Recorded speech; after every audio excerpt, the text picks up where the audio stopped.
할렐루야. 우리 서로 인사합시다. 할렐루야. 우리 옆에 분에게 서로 인사합시다. 잘 오셨습니다. 네.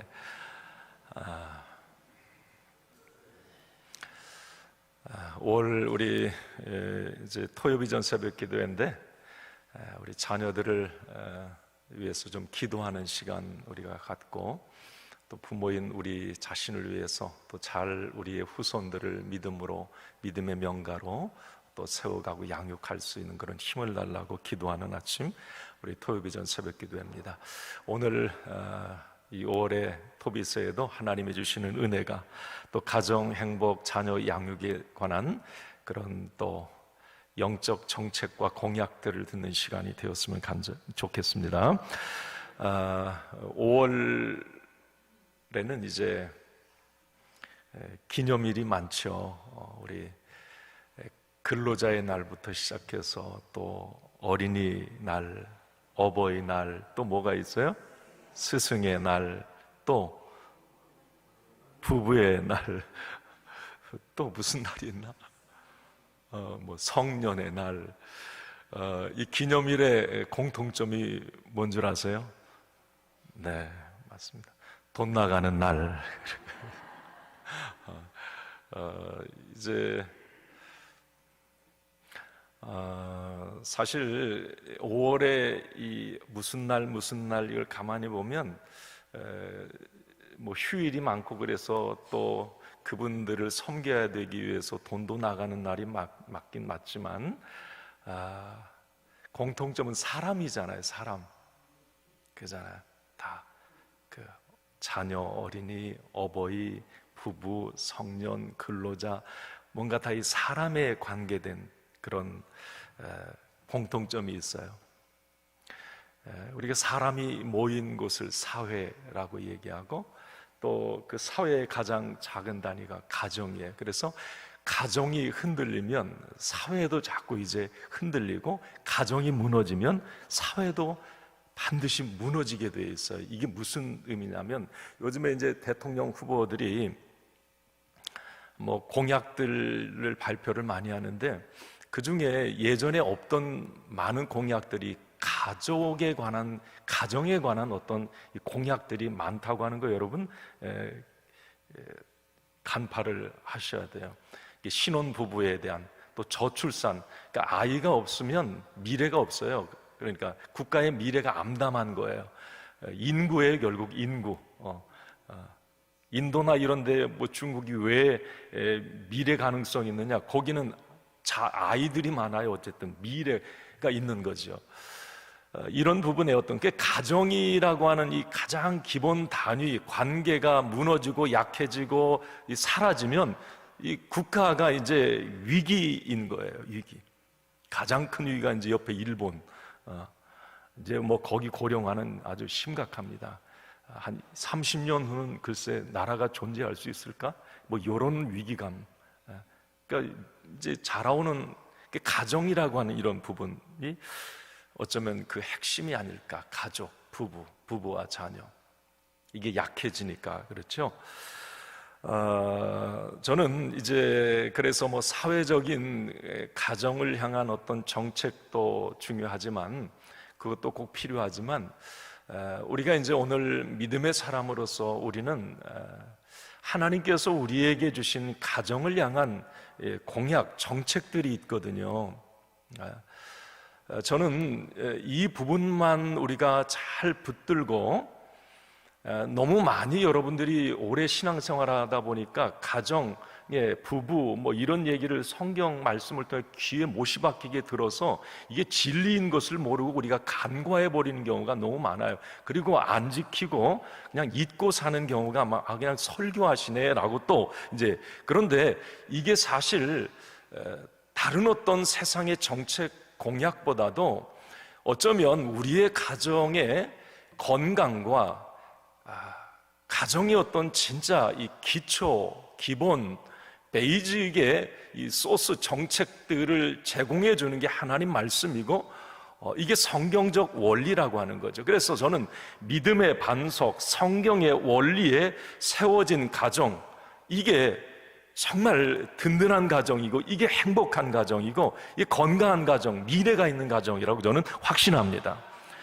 여러분들의 가정이 정말 하나님의 가치관 위에 믿음의 든든한 반석 위에 세워져서 세상이 어떻더라도 여러분 믿음의 원리를 가지고 가는 가정은 행복한 가정으로 세워질 수 있고요, 할렐루야, 미래가 있는 가정이 될 줄을 저는 믿습니다.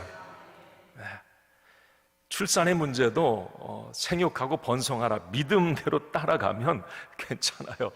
자꾸 우리 세상의 잣대로 자꾸 뭔가를 이제 너무나 많이 이제 재단하고 잘라내니까 그렇죠. 정말 하나님의 원리를 생각하고 하나님의 주권, 가정의 영적 호주가 하나님이시고 내 자녀의 미래도 하나님이 열어주시고 책임지신다고 하는 이 원리를 가지고 갈 때, 글쎄요, 저출산 이런 문제, 사회적인 문제인데 어떤 많은 부분에 힌트가 있지 않을까 그런 생각도 해봐요. 어쨌든 믿음의 반석. 우리 한번 5월 가정의 달이니까 찬양 한번 우리 559장 4절에 봄바람 불어있고, 하나님 아버지 모시고 믿음의 반석이 든든하면 행복해요. 우리 한번 같이 1절만 찬양 한번 같이 하고 오늘 말씀 나눕니다. 사절에 봄바람 불어있고 하나님 아버지 모셨으니 믿음의 반석도 든든하다. 우리 집 즐거운 동산이라. 고마워라 임마누엘,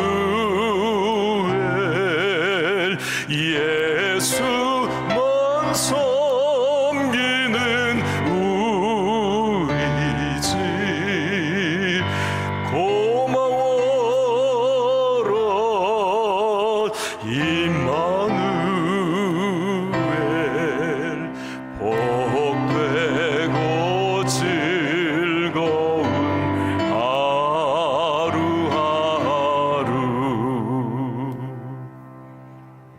아멘. 오늘 우리 룻기서 말씀을 보셨어요. 룻기 말씀에 한 가정을 모델로 삼고 있는데, 어쩌면 불행한 가정일 수도 있고 그 불행을 딛고 일어선 가정일 수도 있어요. 어디에 포커스를 맞추느냐 중요한 부분인데, 룻기서의 결론은 믿음의 기준, 한 가정에 다시 일어섬도 희망도 미래도 하나님을 모신 가정, 믿음의 반석 위에 세운 가정이라고 하는 것을 우리에게 결론적으로 말씀해 주고 있습니다. 자, 우리 룻기 말씀은 4장까지밖에 없어요. 짧은 장이지만 어떤 가정이라고 해야 될지 모르겠어요. 엘리멜렉의 가정, 처음 1장은 그게 맞고, 나오미의 가정, 룻의 가정, 어떤 이름을 갖다 붙여도 틀리지가 않아요. 자, 그런데 오늘 이제 우리는 가정의 달에 우리의 가정을 믿음의 반석 위에 세우고 하나님의 어떤 주권이, 그 정책들이 좀 접목되는 그런 가정이 되어야 되겠다는 결단을 하면서 이 말씀을 좀 들었으면 좋겠는데, 자, 이 룻기서의 시작은 보면 한 가정의 몰락이잖아요. 그 몰락의 원인이 어디에 있는가?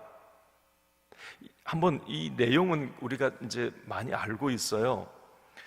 엘리멜렉이라고 하는 가장이 있습니다. 그 아내가 나오미예요. 아들 말론과 기론, 네 가족이 살고 있었어요. 그런데 그들이 살고 있는 이스라엘 땅 중에 베들레헴은 떡집 그런 의미가 땅이라고 했잖아요. 그러니까 풍성한 하나님의 약속의 땅이기도 해요. 노른자같이 정말 하나님의 어떤 언약에 기초한. 그런데 그 이스라엘 전역에 흉년이 들면서 이 엘리멜렉의 가정이 모압이라고 하는, 당시의 모압은 이방 땅이에요.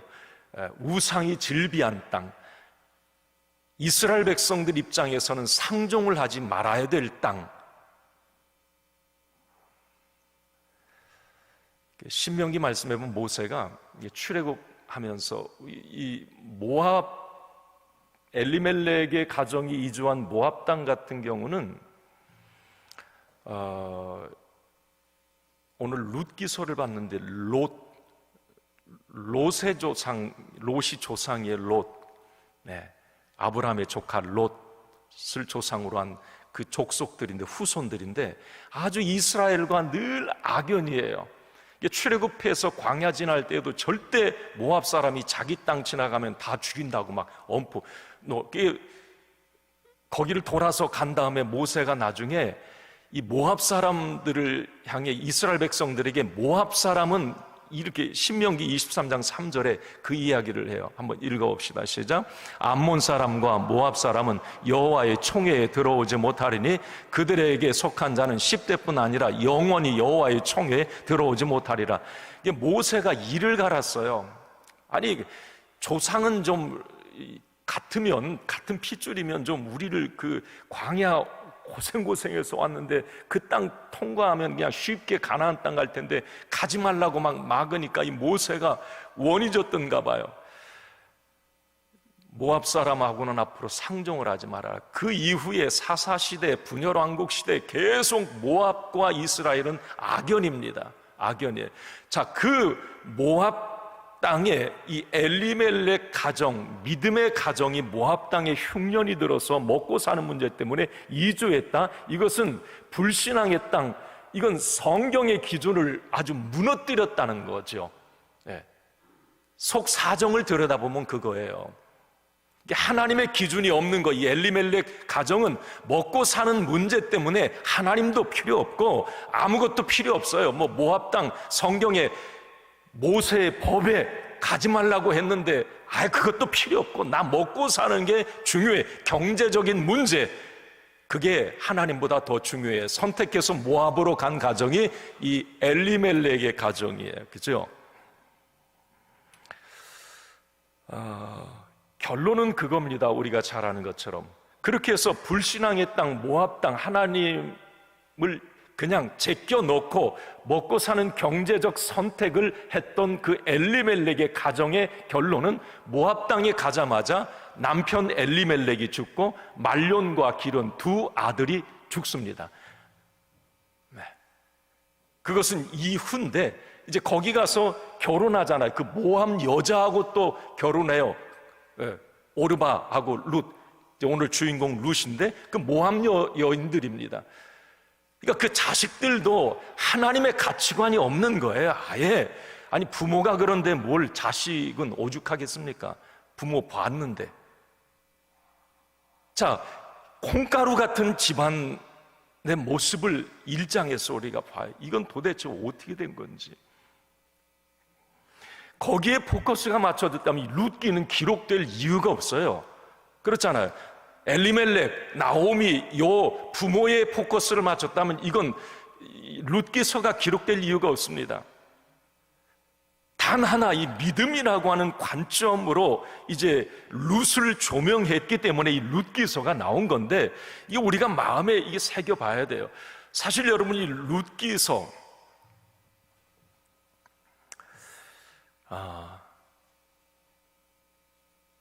가정의 달에 이제 이 룻기서가 우리에게 주는 교훈은 이 엘리멜렉, 나오미, 자, 그 모압 땅에 이주해서 모든 것을 다 잃었어요. 더 잃어버렸어요. 경제적으로 조금 잃어버린 것은 하나님 팔아먹고 믿음의 자존심 버리고 믿음의 양심 버리고 그냥 먹고 사는 문제, 경제의 문제 선택해서 가서 그 조금 잃어버린, 아니 지금 이스라엘은 흉년 들어도 그냥 믿음 지키며 살아요. 그런데 아주 하나님을 제껴놓고 간 그 결과는 가족들을 다 잃어버렸어요. 저는 이제 그런 생각이 들더라고요. 우리가 이 먹고 사는 경제의 문제도 참 중요합니다. 뭐 대통령 공약도 경제가 1순위잖아요. 그들은 그들이 만들어내는 게 그게 반드시 필요해요. 사회적인 어떤 자본주의 사회에서 경제의 논리는 참 중요합니다. 그러나 우리가 그 울타리는 그 안에서 살지만 우리 믿음의 사람이 절대 잊지 말아야 될 것은 어떤 눈에 보여지는 경제적인 어떤 문제, 먹고 사는 문제로 하나님의 영광을 가리거나 믿음의 자존심을 버리거나 믿음의 마이너스가 되는 일, 선택은 하지 말아야 된다. 이 결단을 하게 됩니다. 룻의 가정을 보면서 일시적으로 내가 하나님 제껴놓고 일시적으로 내가 뭔가 이익을 얻고 부를 얻었다, 명예를 얻었다 해도 그것으로 절대 행복하지 않다는 거죠. 만족하지 않아요. 뭔가 우리의 궁극적인 목표는 행복과 만족과 자족과 샘솟는 기쁨인데 외적 부와 내가 뭔가 하나님을 제껴놓고 포기하고까지 얻어낸 그것들이 나를 그렇게 부요하게 하고 만족하게 하고 기쁘게 하는가? 절대 그렇지 않다는 겁니다.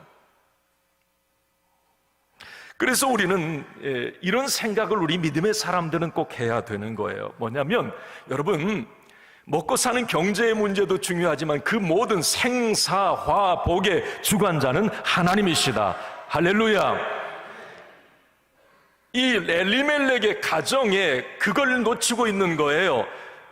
먹고 사는 문제를 주관하시는 분이 누구냐? 하나님이라고 하는 걸 지금 놓치고 있는 거예요. 살리고 죽이고 하는 게 누구냐? 하나님이라고 하는 걸 놓치고 있는 거예요. 본질적인 걸 잃고 있는 겁니다. 오늘 일용할 양식을 주시옵고 일용할 양식을 주시는 분이 하나님이시라고 하는 걸 놓치고 있는 거예요. 하루를 살아가면서 수도 없는 사건과 사고, 교통사고, 어떤 도둑, 사기, 강도, 이 수많은 일들 가운데 그 일용할 양식을 주시고 나를 지키시고 보호해 주시는 그 하루의 양식을 주시는 분이 하나님이시라고 하는 걸 모르고 있는 거예요. 나의 지경 안에 내 한계를 넘어서는 일들이 얼마나 많은데 나의 지경 안에 은혜의 이슬을 주시는 분도 하나님이시라고 하는 걸 놓치고 있는 거예요. 그게 엘리멜렉의 나오미의 가정이었습니다. 그래서 나오미가 여러분 1장 13절 하반절에 자기 남편 두 아들 다 잃고 나서 이 얘기를 합니다. 한번 읽어봅시다. 여호와의 손이 나를 치셨으므로 나는 너희로 말미암아 더욱 마음이 아프도다며. 여호와의 손이 나를 치셨다 그랬어요. 그건 알았네. 나중에 이 여자가 다 잃고 난 다음에 처절하게 깨달은 거예요. 여호와의 손이 이거 하신 일이구나. 그런데 여러분, 중요한 것은 하나님의 손은 치시는 분의 하나님이 아니에요. 여호와의 손이 나를 돕고 여호와의 손이 나와 함께 하시고 여호와의 강한 손이 나를 붙잡아 주시고, 할렐루야. 여호와의 손은 치시는 분만이 아니에요. 그래서 우리는 늘 인생을 살아가면서 우리 가정을 생각할 때, 자녀들을 생각할 때 여호와의 손이 치셨다가 아니라 여호와의 강한 손이 우리 가정을, 우리의 부부를, 우리의 자녀를 붙들어 주셨다. 할렐루야. 이 간증이 흘러나와야 되는 것이에요. 네.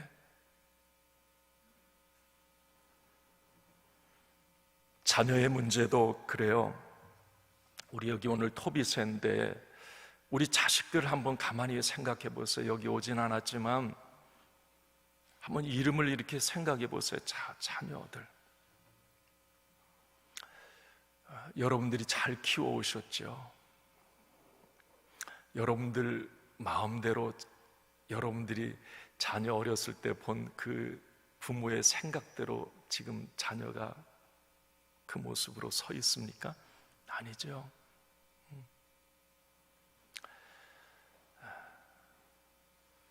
그런 생각이 많이 들어요. 내 자녀의 모든 미래도 우리 하나님이 강한 손으로 붙잡아 주셔야 되고, 올리시는 분도 하나님이시고 낮추시는 분도 하나님이시고 만남의 복을 주시는 분도 하나님이시고, 부모가 할 수 있는 게 너무 많이 없는 거예요. 그래서 나는 내 자식을 위해서 하나님의 강한 오른손이 붙잡아 달라고, 도와달라고, 지켜달라고 기도하는 수밖에 없는 거예요. 네. 뭘 할 수 있는데 내가 저기 가 있으라 그러면 그 자식이 가 있냐고요? 며칠 보면 저쪽에 가 있고, 나는 이거 하길 원했는데 그거 하고 있냐고요? 아니잖아요. 여기 어린 자녀든 부모들은 더 깊이 생각하세요.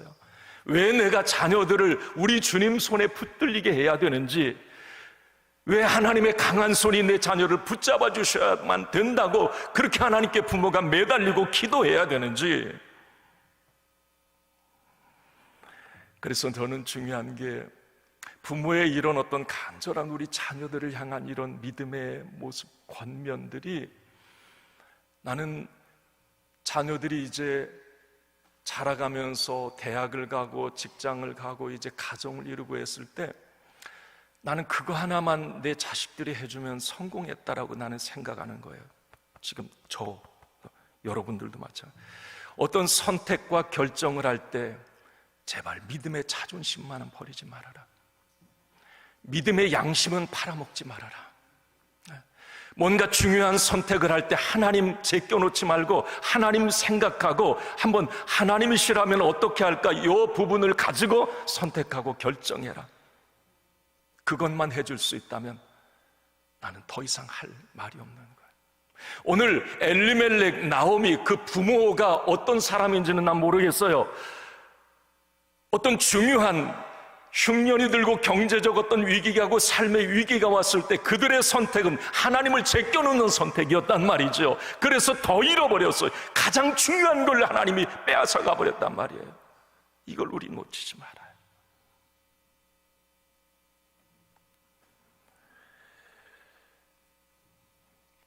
그러면서 오늘 이 부분을 한번 제가 이렇게 이제 생각을 해봤고요. 이 룻기 1장에서 4장까지 얼마 안 되니까 쑥 한번 읽어보세요. 이게 마음에 팍팍 와닿아요. 야, 눈에 보이는 것 따라가고 어떤 경제적 먹고 사는 문제 때문에 하나님을 제껴놓고 중요한 선택에서 하나님이 없어? 이거 아닌데. 그 생각 하나 하고, 이 결론적으로 이 룻기, 여러분 성경 66권의 여자가 중심이 된 성경이 뭐예요?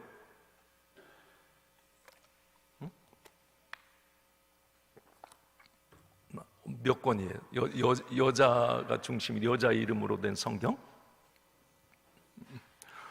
좀 잠이 덜 깨셨구나. 룻기하고 에스더, 그죠? 룻기, 에스더.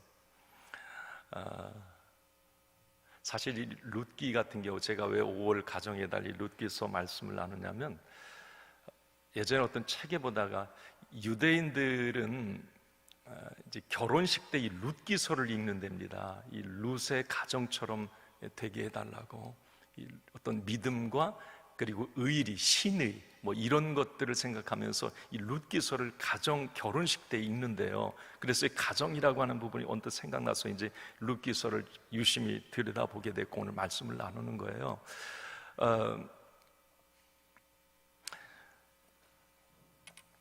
자,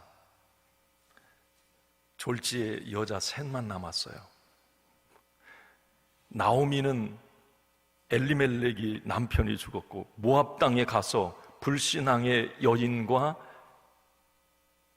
결혼했던 그 두 아들이 죽었고, 그러면 이 나오미, 첫째 며느리 오르바, 둘째 며느리 룻, 남편이 없어요. 자녀도 없어요. 그러면 이들은 완벽하게 남인 거 맞죠? 그렇잖아요. 남이에요. 자, 그러면 이 상황에서 현명한 선택은 뭔가? 각자 도생이에요. 그래서 나오미는 그 현명한 선택을 합니다. 찢어지자. 아니, 남자들이 없는데 자식이라도 있으면 뭔가 연결고리라도 있는데 그것도 없고, 자, 그러면 우리는 이제 각자 헤어지고 니들 모압 여자들인데 그냥 모압 땅 가고, 나는 뭐 여기 살다 죽든지 아니면 나는 내가 알아서 할 거고, 다 찢어지자. 나오미의 해법이 오늘 11절, 12절이 나오는데 한번 보도록 합시다. 잠깐 한번 읽어봐요. 나오미가 한 말이거든요. 읽습니다. 나오미가 이르되 내 딸들아 돌아가라. 너희가 어찌 나와 함께 가려느냐? 내 태중에 너희의 남편 될 아들들이 아직 있느냐? 내 딸들아 되돌아가라. 나는 늙었으니 남편을 두지 못할지니라. 가령 내가 소망이 있다고 말한다든지 오늘 밤에 남편을 두어 아들들을 낳는다 하더라도, 이제 쭉, 그러니까 야, 나도 이제 늙어서 결혼 못할 거고 니들은 결혼할 수 있잖아. 그러니까 돌아가. 여러분, 이 나오미의 이야기는 그 두 며느리, 잠깐이라도 자기 아들과 살았던 두 며느리에 대한 어떤 존중과 배려가 담겨 있는 겁니다. 진정성 있는 호소였어요. 돌아가서 이제 너희들 인생 살아라. 그때 여러분, 자, 오르바, 그 큰 며느리 오르바의 선택, 14절 한번 보세요. 14절 시작. 그들이 소리를 높여 다시 울더니, 자, 오르바는 그의 시어머니의 입맞추되 룻은 그를 붙잡더라. 좀 띄워줘 보세요. 자, 오르바가 큰 며느리에 그의 시어머니에게 입맞췄다. 굿바이 키스한 거예요. 어머니, 아이고, 저도 어머니께서 그 말씀 해주시길 원했어요. 아이고, 감사합니다, 어머니. 얼른 갈게요. 그리고 오르바는 입 맞추고 가버렸어요. 모압 땅으로 가버렸단 말이에요. 자, 그런데 룻은 그를 붙잡더라 그랬어요. 붙잡더라. 이 붙잡다는 말은 무슨 말이냐면 붙잡고 늘어지다 이 말이에요. 그러니까 웬일인지 이 룻은 그 시어머니를 붙잡고 절대 자기는 시어머니를 떠나지 않겠다고, 따라가겠다고 그렇게 했단 말이죠. 자, 여러분들 누구의 선택을 지지하십니까? 자, 오르바의 선택이 좋은 것 같아요? 아니면 룻의 선택이 좋은 것 같아요? 아니, 속이 없는 말 하지 말고 그냥 여러분이 부모라면 어떻게 할 것 같아요? 오르바지요? 당연하지. 오르바 아니에요. 아니 뭘 룻이야. 그 벽창호 센스 제로 룻. 아니 오르바가 길 터졌으면 야 이렇게 떠나는 거야. 아니 어머니가 자유 줬잖아. 시어머니가 얼른 가자야. 아니 그래서 먼저 갔으면 룻도 적당히 눈치 봐가지고 그냥 가는 게 이게 센스 있고 이게 상식이고 이게 그 당시 가치관이고 자기 살 것 아니에요? 그잖아요. 나는 여기서 오르바의 선택도 지지합니다. 그리고 룻의 선택도 지지합니다. 자, 그런데 세상 사람들은 다 오르바의 관점을 갖고 살아요. 룻을 절대 못 봐요. 룻이 왜 그런 선택을 했는지를 거기까지 관심을 두지 않아요. 자, 그런데 하나님의 관심은 오르바의 선택이 아니라 룻의 선택에 관심을 두셨어요. 하나님이 어디에 지금 저 녀석 봐라? 야, 좀 이상하다? 아니, 왜 세상 가치관이 아니야? 왜 먹고 사는 문제, 왜 자기 이익이 아니야? 왜 오르바가 아니야? 그런 거예요. 자, 요즘 시대를 우리가 오르바 시대라고 제가 생각을 하면서 어느 책에 보니까 요즘을 다운시프트족이 사는 시대다요. 다운시프트가 뭐예요? 우리가 자동차의 기어를 때 저속기아, 다운시프트, 이 저속으로는 저속기아를 다운시프트라고 그래요. 이게 무슨 말이냐면 요즘 사람들은, 요즘 현대인들은 옛날에는 뭐 초고속 승진, 고액 연봉, 뭐 아주 그냥 좋은 직장 이게 예전에는 그 로망이었는데 요즘 그건 개털이라는 거예요. 안 한다는 겁니다. 나 스트레스 받고 그렇게 안 하고, 나는 고소득, 고연봉, 고액 그런 거 뭐 높이 안 올라가도 나는 내게 주어진 그런 삶에서 사람 눈치 안 보고 스트레스 안 받고 주변에 신경 안 쓰고 내 만족적인 삶, 나의 만족적인 어떤 그런 삶을 살아가면 된다는 거예요. 이게 이제 다운시프트족이에요. 맞는 것 같아요. 네스팅족, 둥지가 네스팅이잖아요. 자기 가족 중심, 뭐 그냥 자기 만족이 최고예요. 뭐 사회적으로 누가 뭐 인정해 주느냐, 이건 아닌 거예요. 그게 이제 요즘 트렌드인데, 오르바, 와, 이건 요즘 사람들이 하면 막 열렬히 환호하고 열광할 그런 모델 스타일입니다. 자, 룻 너무 답답한데 한번 보세요. 지금 지 시어머니 나오미 따라간다고 그래 봐야 나오미가 뭐 무슨 힘이 있느냐, 뭐 일해서 먹고 살 만한 능력이 있느냐. 이 나오미는 완전 망한 여인이에요. 자기가 표현을 해요. 나오미를 선택하는 일은 완전 미친 짓입니다. 시대적 가치관, 문화, 상식에 안 맞아요. 아니, 베들레헴에 나오미 따라 룻이 간다고 해도 베들레헴에 무슨 전세 두고 나오미가 지금 모압에 온 것도 아니고 가면 노숙자예요. 한마디로 쉽게 말하면 뭐가 있는데, 그런데 이 룻은 나오미를 끝까지 따라간다고 하는 거죠. 그러면 왜 이 룻이 나오미를 선택했는가 하는 그 결론이 오늘 본문이었습니다. 이제 본문 읽고 정리합니다. 이건 말씀드리려고 그랬던 거예요. 한번 읽습니다. 시작. 룻이 이르되 내게 어머니를 떠나며 어머니를 따르지 말고 돌아가라 강권하지 마옵소서. 어머니께서 가시는 곳에 나도 가고 어머니께서 머무르시는 곳에 나도 머물겠나이다. 어머니의 백성이 나의 백성이 되고 어머니의 하나님이 나의 하나님이 되시리니. 17절. 어머니께서 죽으시는 곳에서 나도 죽어 거기 묻힐 것이라. 만일 내가 죽는 일 외에 어머니를 떠나면 여호와께서 내게 천벌을 내리시고 벌을 내리시고 더 내리시기를 원하나이다 하는지라. 천벌은 아니고 그냥 벌이네. 너무 강조하다가 자,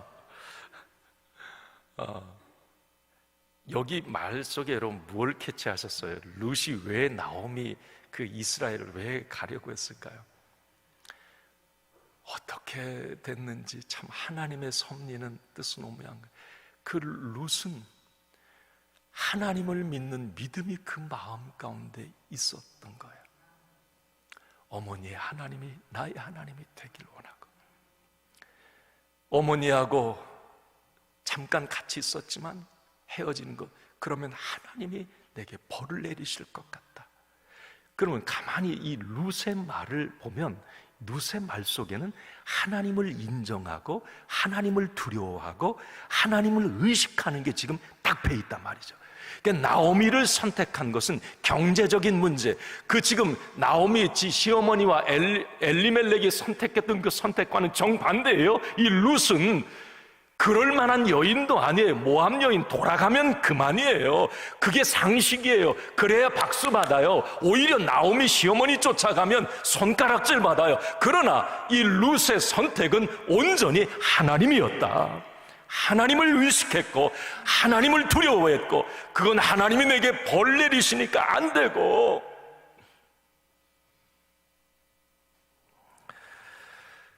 자, 결론입니다. 그래서 룻기가 기록이 되어 있고요. 참 놀라운 것은, 너무 놀라운 것은 오르바는 여기 한 번 나오고 끝이 나요. 그렇지만 이 룻은 성경 66권에 어떻게 이 룻이 기록이 됐느냐? 모압 여인인데 더 놀라운 것은 예수님이 그 후손으로 와요. 다윗의 할아버지, 증조 할아버지, 할머니예요. 이 룻이. 아시겠습니까? 다윗의 증조 할머니잖아요. 그죠? 그리고 그 다윗의 룻의 후손에서 누가 와요? 예수 그리스도가 와요. 이게 상상이 됩니까? 하나님이 어떻게 그 여인, 모압 여인, 도저히 복받을 만한 여호와의 청회에 들어오지 못할 그 여인이 어떻게 이런 놀라운 축복의 통로가 되고 축복의 주인공이 되고 이 엄청난 그 후손들이 계속 복을 받고 엄청난 일들이 그 후손들을 통해서 일어나는가? 예? 그냥 모압에서 우상 섬기다가 살다 죽을 그 모압 룻이 말이에요. 어떻게 이렇게 반전과 역전의 인생이 되는가? 그 생각 속에 하나님, 그 룻의 어떤 믿음, 룻의 정신, 뚝심, 룻의 희생이 이런 놀라운 일들을 만들어냈습니다. 오늘 룻기서 말씀, 오늘 토비서의 2025년 5월 토비서에서 제가 이 룻기 말씀을 나눴습니다. 여러분들이 깨달아지는 바가 있으면 마음에 잘 새기시기를 바랍니다. 기도합니다.